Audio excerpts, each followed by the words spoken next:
Hello, everyone. How you doing? I know, you're lovely. You're lovely. You're lovely. Look at the camera. Nobody wants to see your tongue. They want to see your face. Oh, no. I can see your teeth when you do that. I hope everyone is good. Hope you're all okay. I'm raring to go. It's very warm. It's a little bit too warm for him at the moment. Like I say, it's... Oh, sorry, have I not got you? Yeah, come this way then. That better. There we go. That's better. Yeah, so it's a little bit too warm at the moment. It is very warm. He is very, very warm at the moment. It's one of those things, but hey, it's all good. I hope everyone is all well. I hope you're good. Hope you're raring to go. Nobody wants to see your tongue, do they? No. No way. So we got 20 questions.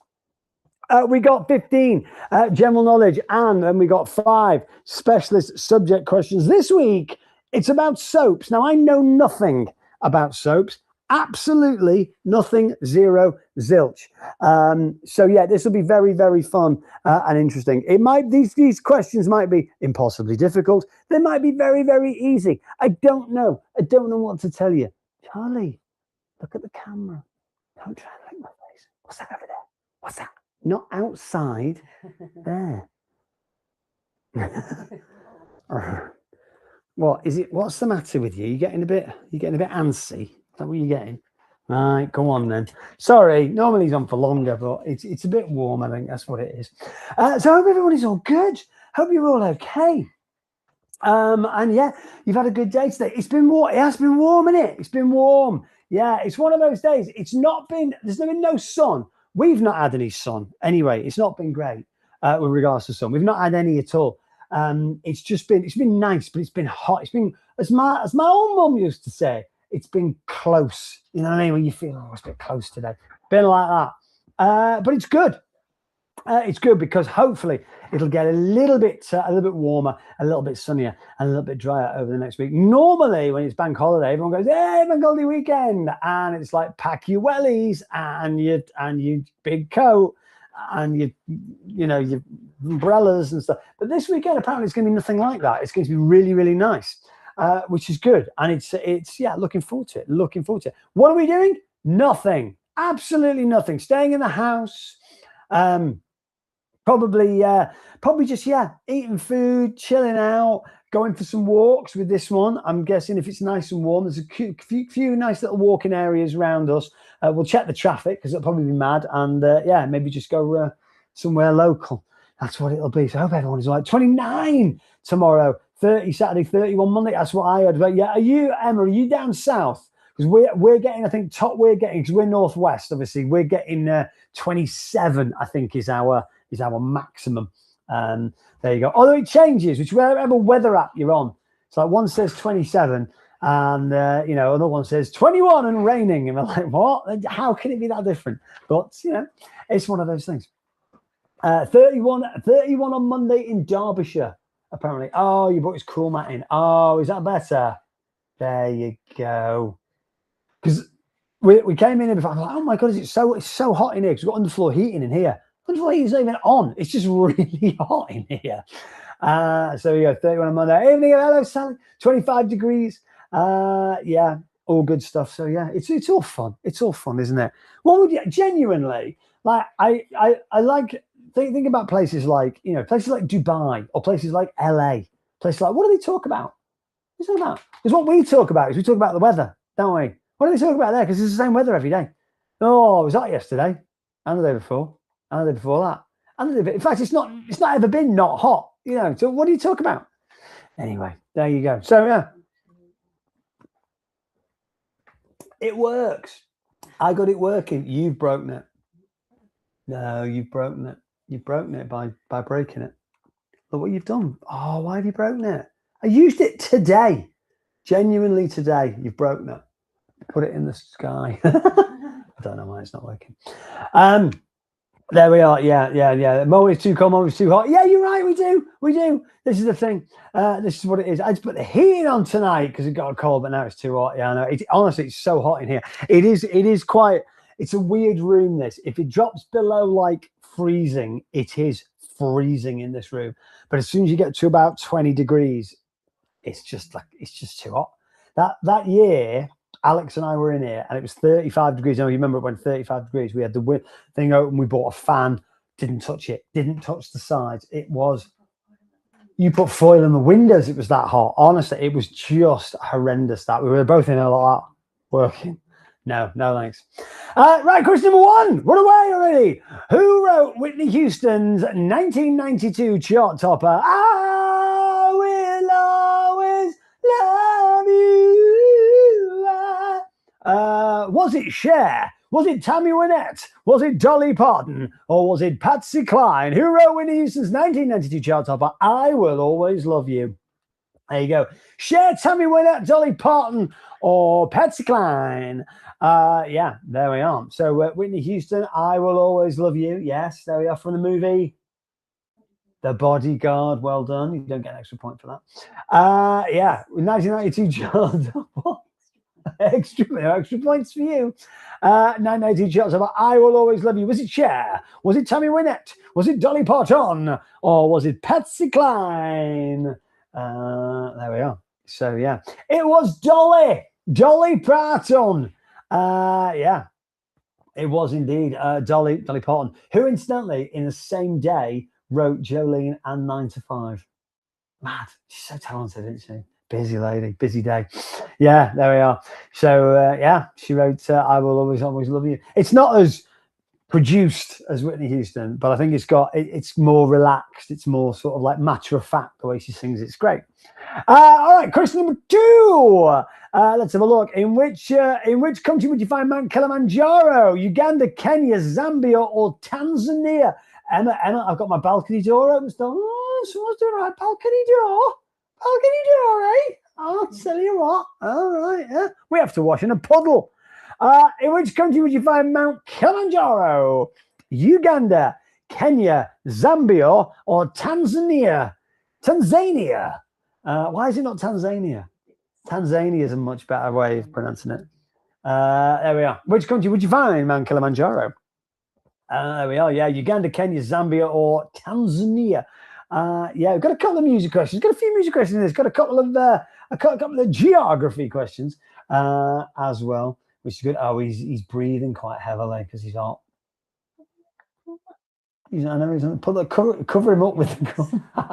He does like it. You know when the dogs breathe quite heavily, they breathe quite rapidly because they're trying to cool themselves down. He's like hot at the moment. Tanzania. It is Tanzania. Tanzania. Yes, there we are. That's what country you would find Kilimanjaro. What? What?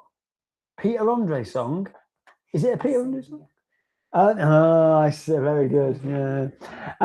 Yeah, Tanzania. Which country would you find Mount Kilimanjaro? There you go. All right. Okay. Question number 3. Let's move on. Which 1982 studio album by Michael Jackson? What was it? Was Quite Lucky Before I've Won. I can't read that. You got your own beach? What? An actual beach? Forget the question. If you've got a beach. 1992 album by Michael Jackson remains the best-selling album of all time. Off the Wall, Dangerous, Bad, or Thriller? 1982 studio album by Michael Jackson remains the best-selling album of all time. Is it Off the Wall, Dangerous, Bad, or Thriller? What are you going for on this? Can I get a as well? No? Okay. 1982 album Michael Jackson remains the best-selling album of all time. Off the Wall, Dangerous, Bad, or Thriller? Yeah. What are you going for on this? It is indeed Thriller. Yes, it is indeed Thriller. Best-selling album of all time. Followed by I think the top it's Meatloaf, what Bat Out of Hell is up there, and Queen's Greatest Hits 1 is up there as well. I don't know the order, but there you go. It's Sandy and Stoney as well. Lovely. Oh, very nice too. Big party of yours then. Let us know when. There we are. Thriller. Yes. Michael Jackson's best-selling album of all time, produced by Quincy Jones. There we are. Question number 4. If a substance is oleaginous.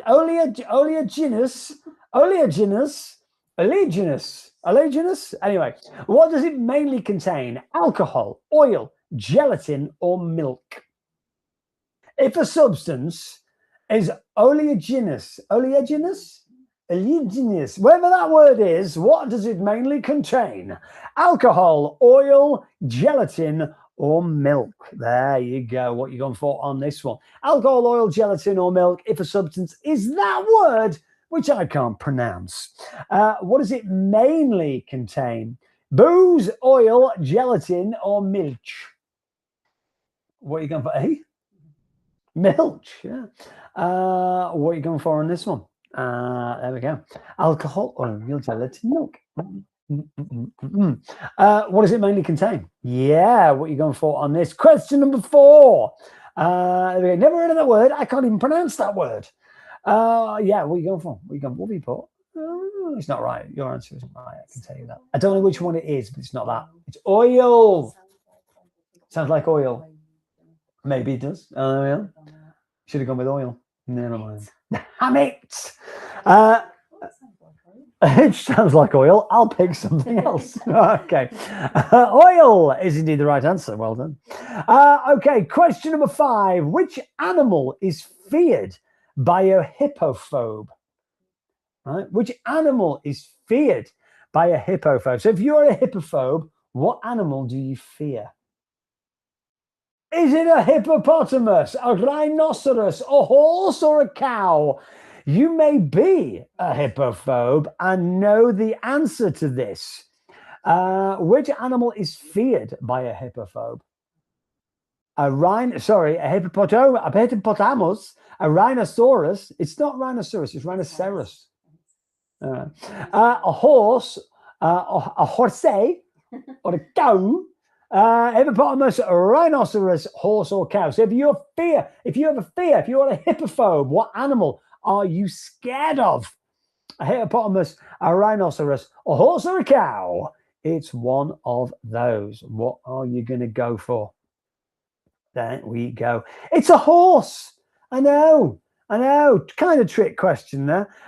Solly Spot. I know this one. Like that. Yeah. If you are a hippophobe, you are scared of horses. Are you scared of horses? No. Because it's not. That's my answer. I don't know. I don't know why it's not that. But hippopotamus means something, doesn't it? Yeah. Yeah. No, it's something like that. It's like pig of the beach. I don't know. What is the vegetable common to the Indian dishes of aloo gobi and aloo palak? What is the vegetable common to the Indian dishes of aloo gobi and aloo palak? Spinach, carrot, potato, mushroom. I kind of like these questions because it's probably somewhere that's going that they go, I love aloo gobi. Oh, it's the best thing ever. And they'll know because they order it, or because they know it, or because there's somebody they know loves that. And they'll be like, oh, he loves spinach, carrot, potato, mushroom. There we are. You see, that's what it is. Aloo gobi, aloo palak. Or there might be an Indian chef. I don't know. There we are. What is a vegetable common to the Indian dishes of aloo gobi and aloo palak? Is it spinach, carrot, potato, mushroom? What are you going for on this? There we go. What are we having tomorrow night for takeaway? What do you fancy?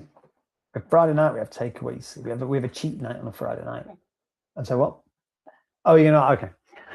Spinach, carrot, potato, or mushroom? It is indeed potato. Yes. Aloo gobi, aloo palak have the ingredients potato. There we go. That's what it is. Yeah. There we go. Question number 7. This is one for you, your favorite subject. Which William Shakespeare play features the famous soliloquy that begins, to be or not to be? That is the question. Macbeth, Othello, King Lear, or Hamlet? To be or not to be? That is the question. But there's nobler in the mind, just have the sling and arrows of outrageous fortune. No? It's not about take that. No. Yeah, I'm still annoyed that you won't come and see that show with us. Which William Shakespeare play features a famous soliloquy that begins with, to be or not to be? Is it Macbeth, Othello, King Lear, or is it Hamlet? There we are. Which one? Which one? Which one? Which one? Yeah, Macbeth, Othello, King Lear, or Hamlet. To be or not to be? There we are. What's it from? You know what it's from. You've got it right because you know. You're pretending. Oh, I don't know. You know exactly what it's from. It is indeed Hamlet. Yes, there we go. Is it what? No, it is indeed. It is indeed. It is indeed. I love Hamlet. I'm Beth Remedy. We go and see. They do the Duke's Theatre Company. Going to give them a shout out. They will be performing somewhere near you because they perform all over the UK, outdoor theatre, and they do Shakespeare plays. Last year they did Macbeth, which obviously my daughter was studying for GCSEs, so we went to see that. And this year we booked tickets to go and see Romeo and Juliet because that's her actual favourite Shakespeare play. So we're going to go and see that. Question number 8. Which fruit is so radioactive that it triggers, or it can trigger, false alarms at nuclear power plants? Is it a pineapple, an apple, a kiwi, a banana? Which fruit is so radioactive that it can trigger false alarms at nuclear power plants? A pineapple, an apple, a kiwi, a banana? Where are you going from this? What's that? We went on a school trip when younger, learned about William Shakespeare. I can't read that. And then had to act some scenes. It was about, oh, honestly, you can't go wrong with a bit of Shakespeare. Oh, I love it. I genuinely love it. Which fruits are radioactive that can set off false alarms at nuclear power plants? Pineapple, apple, kiwi, banana. What are you going for on this? It's pretty good. Do you know this? Because you answered very quickly. You've got the right answer, by the way. No, a gas, because it gives off a lot of gas. Oh, it does. Yeah. Banana, yeah, because if you put other fruit, it ripens them quicker. Well, yeah, she's like a detective. This one. It's true, because if you put fruit in a bowl and then you put a banana in the same bowl, so you have 2 bowls of fruit containing exactly the same fruit, and a banana's in one and a banana's not in the other one, the one with the banana in, all the other fruit will ripen quicker. Did you know that? That's what it is, and that's what she said. So it's more, so it gives off this thing. So yeah, banana, there we are. Is it because of potassium? I don't know. It could be that. I don't know. Question number 9. How many consonants are there in the English alphabet? 21, 19, 20, or 23? How many consonants are there in the English alphabet? 21, 19, 20, or 23? And like Mrs. Guy, you can use your fingers to count them if that's what you want to do. How many consonants? What? I know what you did. And then you subtracted. I know what you did. 21, 19, 20, or 23. You watch 8 out of 10 Cats Countdown all the time. Oh, okay, right. How many consonants are there in the English alphabet? 21, 19, 20, or 23? There you go. Yes, how many are there in the English alphabet? So, let's see who gets this right. Let's see who's paying attention in English at school. There we go. So, first question is, how many letters are there in the alphabet? 26. How many vowels? A, E, I, O, U. That's 5. 26 minus 5. So I'm just working out like you did. It's 21. There we go. All good stuff. How many consonants are there in the English alphabet? 21. All right. Which 2 countries are separated by only 2.4 miles of water and yet have a 21-hour time difference? Is it Spain and Morocco, Malaysia and Indonesia, USA and Russia, or Australia and Papua New Guinea? Which 2 countries are separated by only 2.4 miles of water yet have a 21-hour time difference? Spain and Morocco, Malaysia and Indonesia, USA and Russia, or Australia and Papua New Guinea? What are you going for on this one? 2 countries separated by only 2.4 miles of water yet have a 21-hour time difference. It's mad that. So you can literally travel 2.4 miles and it will be tomorrow or yesterday, whichever way you look at it. Spain, Morocco, Malaysia, and I suppose they've got to go somewhere though, haven't they? Do you know what? And Miss Sky didn't know this, and I only found this out about 5 to 10 years ago. You know the international date lines, they're not straight. They're not completely down. Because they sometimes have to go round countries because they can't necessarily go through them. So they're not actually straight, the lines. But it is USA and Russia. And if memory serves, it's Big Diomede and Little Diomede. The two little islands, and there's 2.4 miles, and one is owned by Russia and one is owned by America. And the date line goes right in the middle of them. I think that's right. Please check if I'm not. Question number 11. What is the collective name for a group of magpies, a flock, a theft, a sword, a tidings? There we are.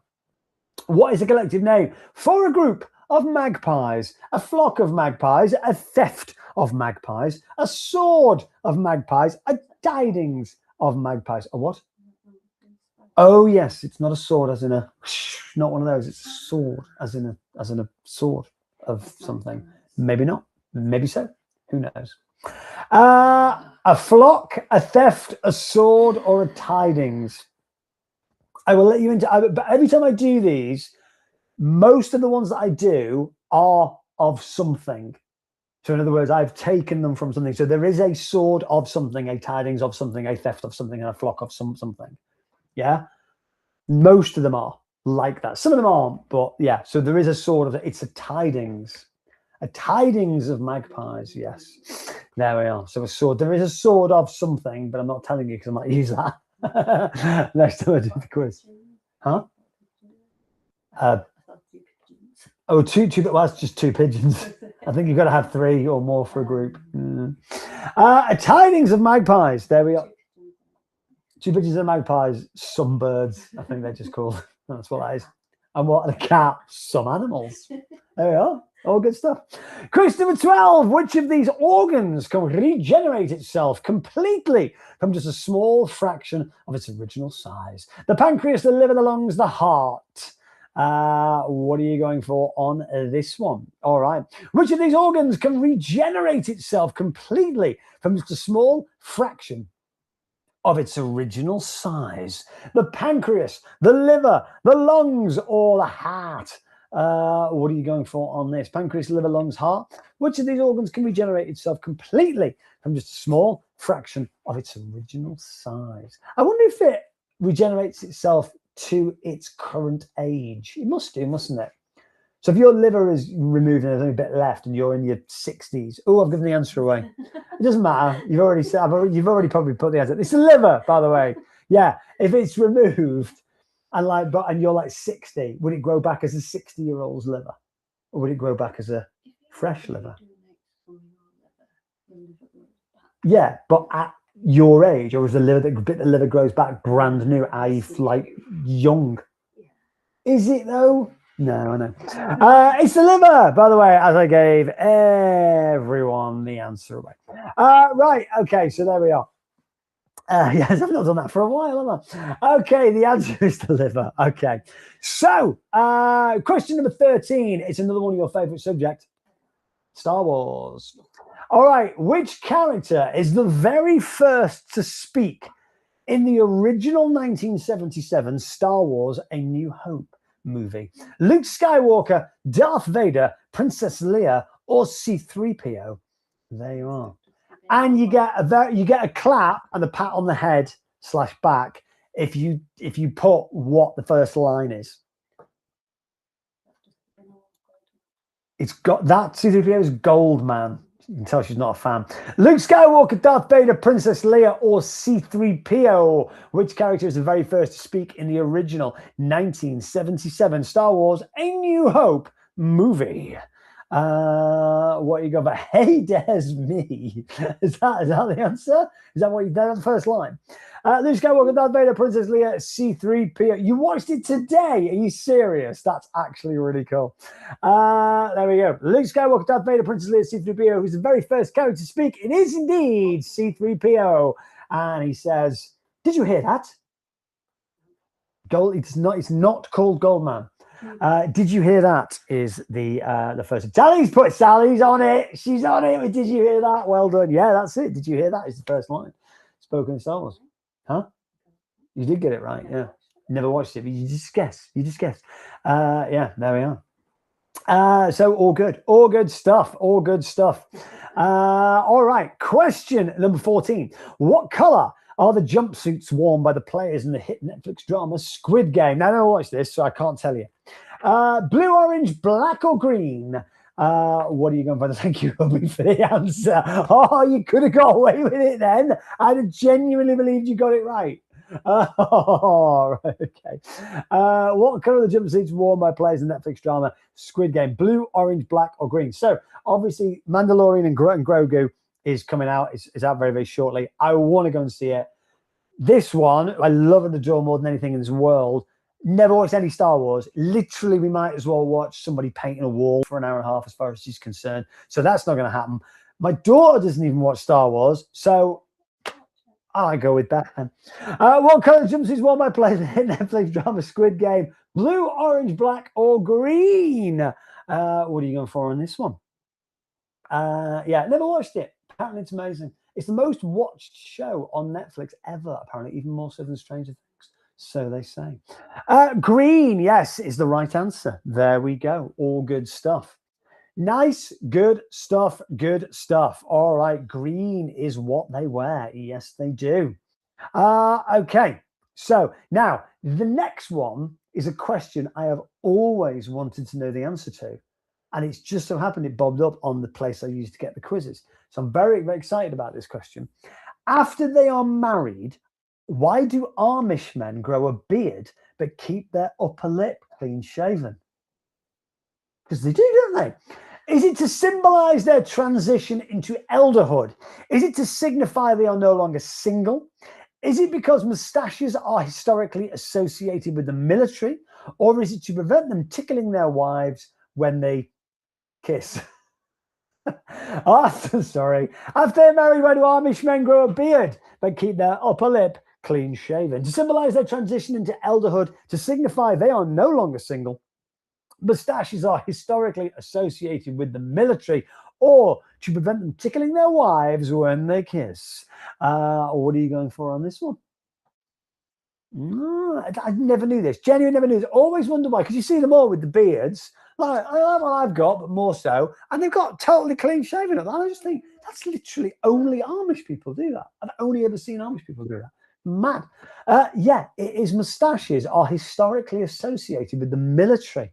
And obviously they're passive. I don't know, but they're pacifists. They don't fight. I don't know. Apparently they just, yeah. I don't know, but it's because they're associated with the military. So there we are. All right. 2 does indeed sound most plausible. Ben, I'm with you on that, but it's not the right answer. There we are. It's because they're associated with the military. Didn't know. Okay, soap questions. Your last 5 questions. In what year did Coronation Street first air? 1958, 1960, 1965, 1970. In what year did Coronation Street first air? People down south still think that northern cities are all like that. There they do. All of them they do. They think we're flat caps even, whippets, and terraced houses with cats on the roofs. What? The South is like Mary Poppins. What are you talking about? And everyone walks around going, come on, Mary Poppins. Chimney, chimney. Oh, children of 5 and 6 up chimneys. That's what the South is like, isn't it? Is it not like that? I don't know. There we are. It is. Basically, South is like Mary Poppins. North is like Coronation Street. End of discussion. In what year did Coronation Street first air? 1958, 1960, 1965, or 1970? What are you going for on this one? I watched it today. No, people stop saying you watched it. I do not believe you now. Maybe I fell for it the first time. Not falling for it again. 1958, 1960, 1965, 1970. What are you going for this? I was 2 years old. You're 2 years old. The answer is 1960. Yes, 1960. There we go. Coronation Street first. And it was Davy Jones from the Monkees was in as a boy. Yeah, there we are. Question number 17. Which UK soap was the first to feature a same-sex kiss before the watershed? Oh, clutching pearls. What UK soap was the first to feature a same-sex kiss before the watershed? EastEnders, Hollyoaks, Emmerdale, or Brookside? What are you going for on this? What are you going with this? UK soap first to feature a same-sex kiss before the watershed. Why do they call it a watershed? I don't know either. EastEnders, Hollyoaks, Emmerdale, or Brookie? Love it. Watch it today. Brilliant. Which UK soap was the first to feature a same-sex kiss before the watershed? Callum just said Katy Perry. Yeah, she did kiss a girl and she liked it. EastEnders, Hollyoaks, Emmerdale, Brookside. Yes, that's the thing. Because it was two ladies, wasn't it? It was two ladies. It wasn't two blokies. It was well, Anna Friel, wasn't it? Yes, and I can't remember the other actress. It was Anna Friel, and Madonna wrote a song about her, didn't she? Anna Friel, like I just got home. And never mind. EastEnders, Hollyoaks, Emmerdale, Brookside. Yes, there we go. I had a bit of a crush on Anna Friel when I was younger. There we are. Question 17. Question number 18. In which episode of which episode of EastEnders remains the highest rated UK soap episode ever, attracting 30 million viewers? 30 million viewers. The population of the UK now is 66 million. So basically, back then, obviously, it was a lot less. So more than half of the UK's population, and you're including babies with this, watched that episode. You ain't my mother, reveal. Dirty Den's return, Den serves Angie divorce papers, or Who Shot Phil Mitchell? Which episode of EastEnders remains the highest rating UK soap episode ever, attracting around 30 million viewers? Yeah, if you know, you know. It's one of those, isn't it? If you know, you know. Hey? Oh, I think I think you're right. What year was it? I can't remember. Was it 86, 87, 86? I think it was 86. Yeah, everyone's answered though. Yeah, it was. Den serves Angie the divorce papers because it was a Christmas Day special. Yes, it was. It was only those two in the entire episode, wasn't it? It was, Den and Angie, Brian May's wife. Yeah, there we go. But yeah, it was only them. The whole episode was just those two. Was the whole thing was them. But yeah, most watched episode, 30 minutes. I mean, that's a lot now, but back then, good Lord, that was amazing. Question number 19, which soap became the first to dedicate an entire episode to a single character's point of view in real time? Never knew about this. I love stuff like this, though. I don't watch any stuff, but yeah, I would watch that. It's interesting. It's an interesting concept, that. So if you ever came up with that idea, well done you. Clever. Hollyoaks, EastEnders, Emmerdale, Coronation Street. Which soap became the first to dedicate an entire episode to a single character's point of view in real time? Because they've done something else on EastEnders, isn't it? Because it's normally, not giving it away because I genuinely can't remember the answer, but EastEnders normally push the boat out for that. Haven't they just done one? Didn't they do one at Christmas, which was set a year ahead? So it was set. Oh, yes, it did. So yeah, it's been set a year ahead. So they've basically got to write this entire year, include to cover that. Oh, Hollyoaks has done it. Oh, have they? I didn't know. Oh, right. The answer is EastEnders. Actually, there we go. Yeah, single character's point of view in real time. Yeah, it's clever. Stuff like that is really clever because the most expensive one was because they did the plane crash and then the tram crash, didn't they? Emmerdale, yeah. Tram crash was Corrie, yeah, that's what it, yeah. But yeah, they do loads of stuff like that. Yeah, bad acting. Question number 20. As of 2026, so as of now, roughly, obviously it changes every day, how many episodes of Coronation Street have aired since 1960? 15,000, 11,500, 9,500, or 7,000. So as of 2026, roughly how many episodes of Coronation Street have aired since 1960? It is the longest running soap opera in the world.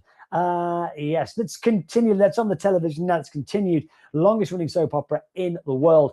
So how many episodes of Coronation Street have aired since 1960? Is it 15,000, 11,500, 9,500, or indeed is it 7,000? So a lot of episodes, a lot of that going on. So yeah, roughly how many episodes of Coronation Street have aired since 1960? 15,000, 11,500, 9,500, 7,000. What are you going for on this? Excuse me. What are you going for on this? Oh, he's a bit better than you now. Yeah, he's still heavy breathing, though, isn't he?